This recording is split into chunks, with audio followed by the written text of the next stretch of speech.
Students बहुत ही important बात जो इस वीडियो के माध्यम से मैं आपको सिखाना चाहता हूं स्टूडेंट्स। तो यहाँ पर फिगर में मैंने ले लिया है एक कॉन्केव मिरर। ओके, ये कॉन्केव मिरर है जिसको हम यहाँ से पॉलिश करते हैं, बराबर।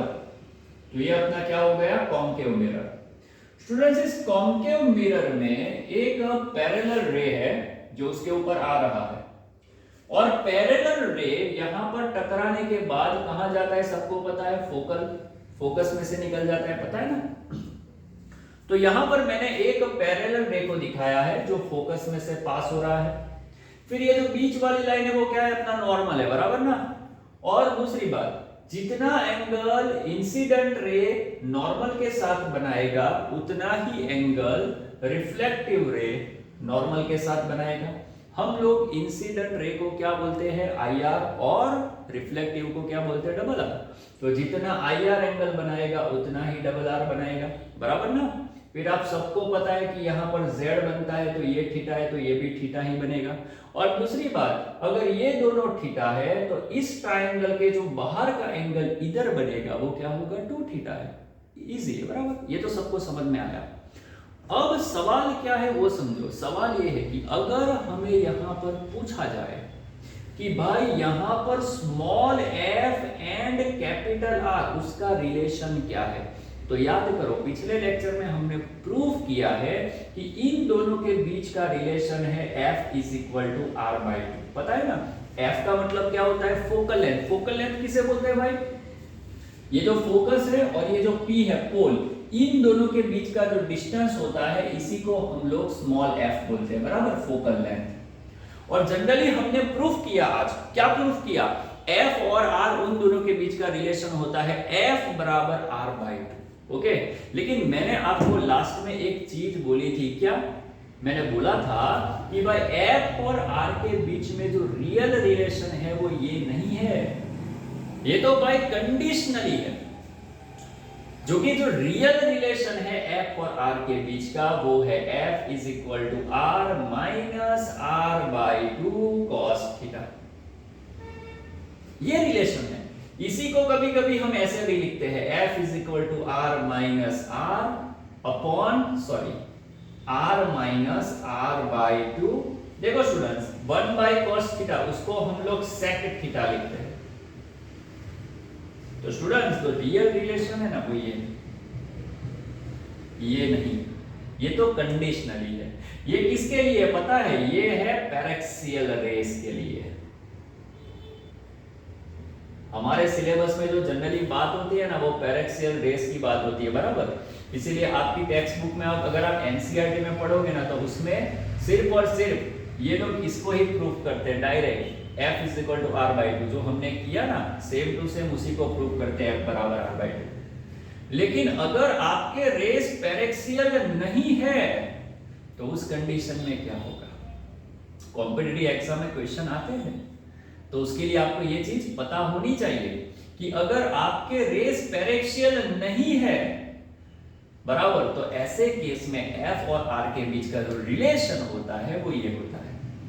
अब ये रिलेशन कैसे होगा उसको हम यहां पर प्रूफ करने की कोशिश करेंगे, बराबर। तो चलो स्टार्ट करते हैं। सबसे पहले थोड़ा बहुत समझो यार, यहां पर देखो भाई, ये फिगर तो हमने पहले से ही ड्रॉ करके रखी है। जिस फिगर के ऊपर से हमने f is equal to R/2 को प्रूफ किया था वही फिगर को हम यूज करेंगे और नया फॉर्मूला प्रूफ करेंगे, बराबर। तो फिगर वही रखी है, देख लो भाई। चलो अब स्टार्ट करेंगे। देखो सबसे पहले एक काम करता हूं मैं, ये जो ट्राइंगल है, ट्राइंगल MC और F को ध्यान में लो, ट्राइंगल MC और F को ध्यान में लो। और मैं क्या करूंगा, यहां जो f है ना, f यहां से एक परपेंडिकुलर लाइन ड्रॉ करूंगा। ओके, तो ये जो लाइन है ना वो परपेंडिकुलर है, देखो भाई परपेंडिकुलर लाइन। और ये लाइन यहां पर जहां टकराएगी उसको मैं कोई भी नाम दे देता हूं, बराबर, कोई भी नाम अपने हिसाब से, FG बोल देता हूं, चलो भाई G। ओके, अब एक चीज आप समझो, देखो भाई, अगर मेरे पास ऐसा कोई ट्राइंगल है, ध्यान से देखना, अगर मेरे पास ऐसा कोई ट्राइंगल है जिसमें ये दो एंगल सेम है, ध्यान से देखना, अगर ट्राइंगल में ये दो एंगल सेम हो तो यहां से जो परपेंडिकुलर ड्रॉ होता है वो परपेंडिकुलर इस लाइन को दो इक्वल टुकड़ों में तोड़ता है। मतलब ये परपेंडिकुलर के कारण जो भी दो टुकड़े बने ना वो दोनों टुकड़े सेम हो गए। मतलब ये जो लाइन है ना वो सेम टुकड़ों में डिवाइड हो जाएगी, इक्वल टुकड़ों में डिवाइड हो जाएगी। कंडीशन क्या? आपके ट्राइंगल में दो थीटा सेम है तो यहां से जो भी परपेंडिकुलर बनेगा वो परपेंडिकुलर इस लाइन को सेम टुकड़ों में, इक्वल टुकड़ों में डिवाइड कर देगा। बराबर? ये कॉन्सेप्ट दिमाग में डाल दो। अब इसी कॉन्सेप्ट को यहां पर फील करो। देखो भाई ये जो ट्राइंगल है उसको फील करो, ये जो ट्राइंगल है इसको फील करो। देखो भाई एक ट्राइंगल है, इसमें ये दो एंगल सेम है और यहां से मैंने परपेंडिकुलर ड्रॉ किया तो ये जो परपेंडिकुलर है वो इस पूरी लाइन को इक्वल टुकड़ों में डिवाइड करेगा कि नहीं करेगा? यानी कि मैं यहां पर लिखूंगा CG बराबर GM।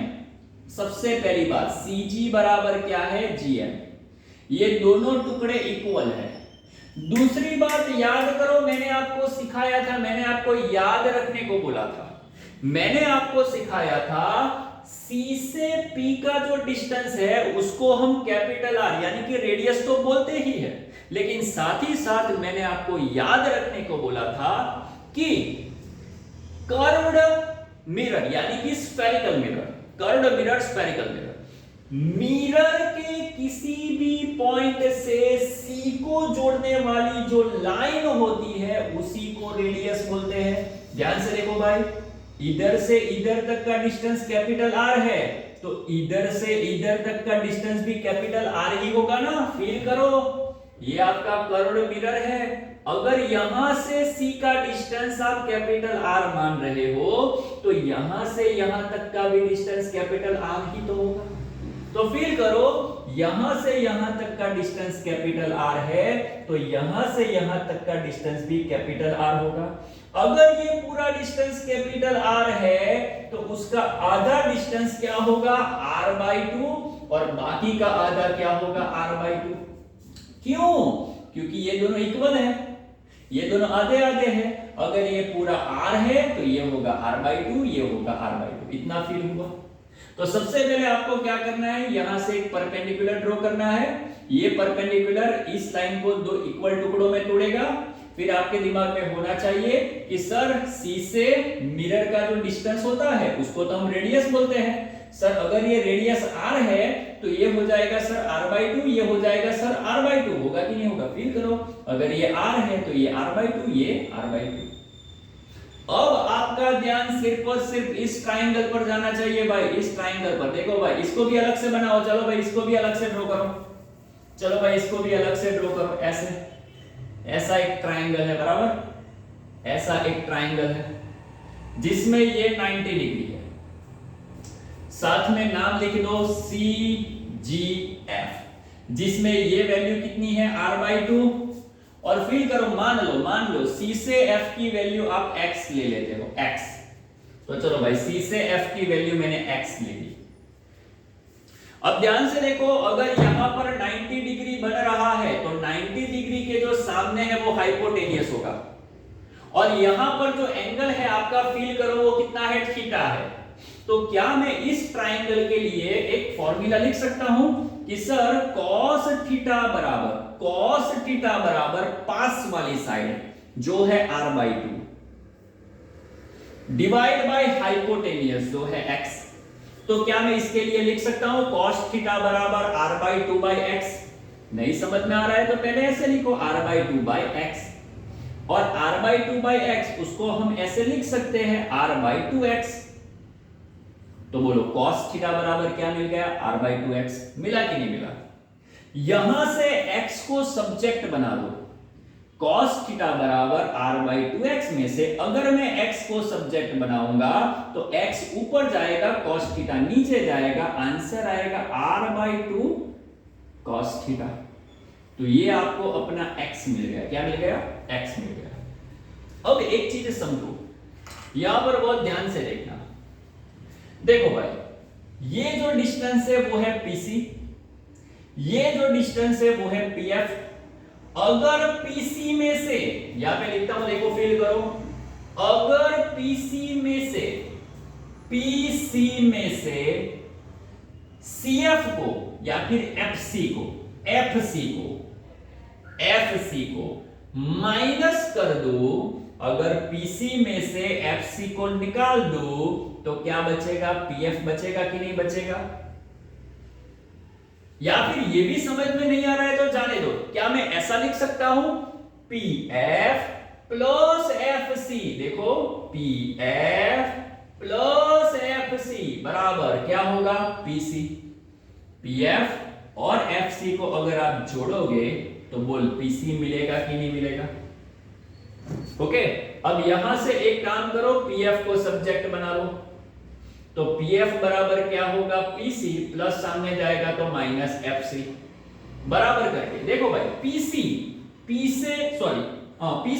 है ना, हाँ पीसी कहां पर है? पीसी ये है, देखो भाई पी से सी की वैल्यू क्या होती है? आर, तो उसको लिखो आर, माइनस करके एफसी, देखो भाई एफसी का मतलब क्या है? एक्स है, तो यहां पर लिखो एक्स बराबर करके आर, माइनस एक्स की वैल्यू क्या आई? R by 2 cos theta.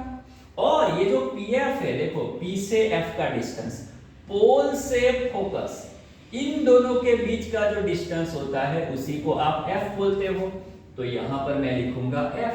तो आपका फॉर्मूला आया कि नहीं आया? एफ बराबर R minus R upon 2 cos theta.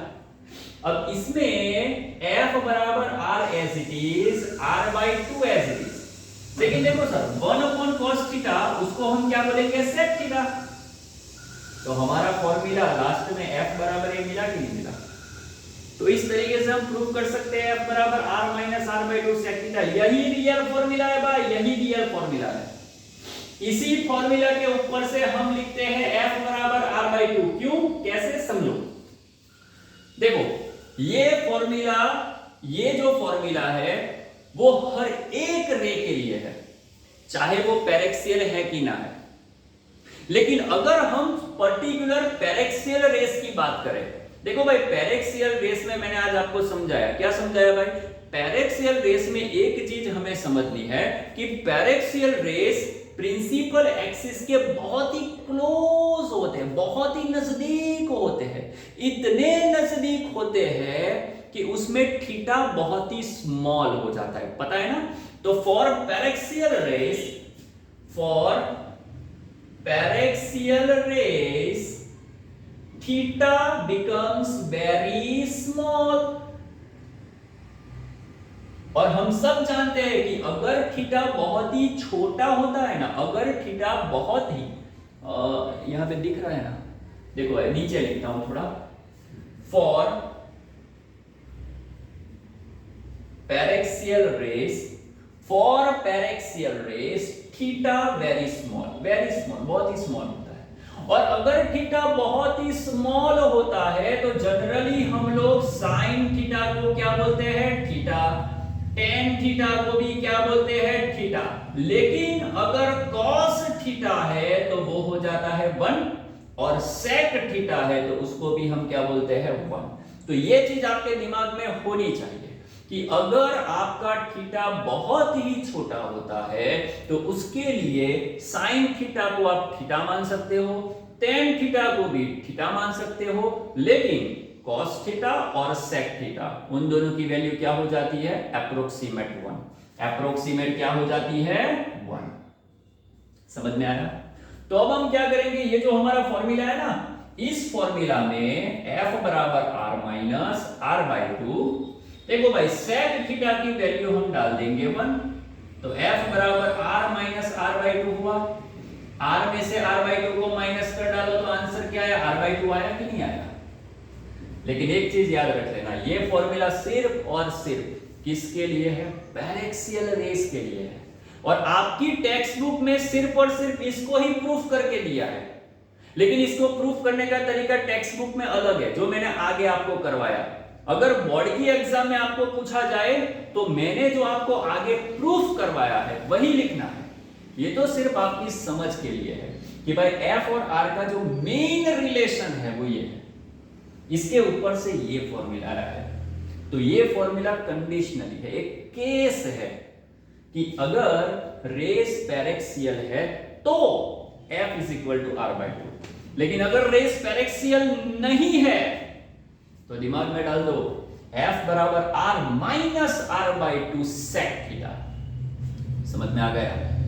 तो बहुत आसान है, समझने की थोड़ी जरूरियात है, ये जरूरी है, थोड़ा समझना चाहिए, बराबर।